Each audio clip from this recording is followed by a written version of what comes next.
હિન્દુ ધર્મ ની બરાબર એના જેવો જ સરખામણી કરીએ તો એવો જ શ્રેષ્ઠ એવો ધર્મ છે ને, એ બુદ્ધ ધર્મ છે.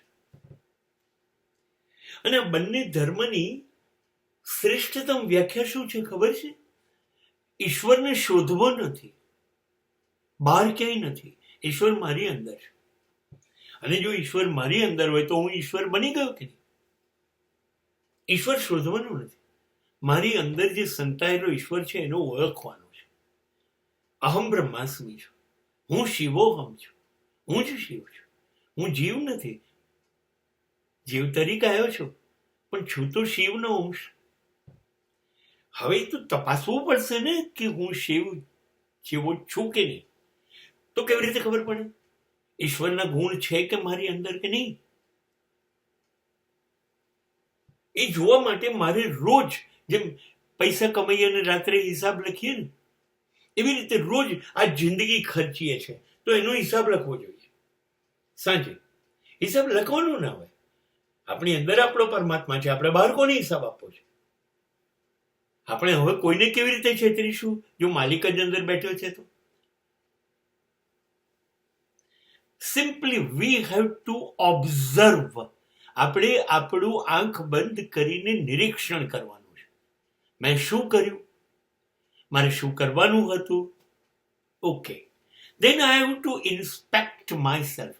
તપાસવી છે, ચકાસવી છે. મેં આખા દિવસમાં ક્યાં ક્યાં ખોટું કર્યું, કઈ ભૂલો કરી. મારે મારી ભૂલો શોધવી છે, મારે મને પકડી પાડવું છે. That is inspection. જ્યારે હું મારી જાતને જોઉં અને હું એને પકડી પાડું, કરેક્ટ. અહીંયા પૂરું નથી થતું. હવે ભૂલો પકડાઈ ગઈ કે મેં આટલું ખોટું કર્યું આજે, એટલે સંકલ્પ કરીશું. આપણી અંદર આપણો ઈશ્વર છે, હું જ મારો ઈશ્વર છું. તો હું નક્કી કરીને રાત્રે સૂઈ જઈશ, હવે કાલથી આ નહીં થાય.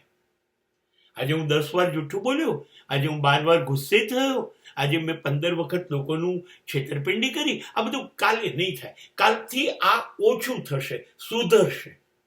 I will improve from tomorrow and that I will decide on this moment. આ વખતે હું નક્કી કરીશ. જો હું આ ના કરવાનો હોઉં, મારે આ નથી કરવું, અને આ જાનવરો નથી કરતા. તમે જોયું કોઈ ગાય, બળદ, કૂતરો આ કરે છે? નહીં. ઈશ્વરે તમને જુદા પાડ્યા છે તો તમે રોજ તમારી જાતને તપાસો, ચકાસો અને સુધારો અને ઈશ્વર બનવાના પ્રયત્નમાં લાગી જાઓ.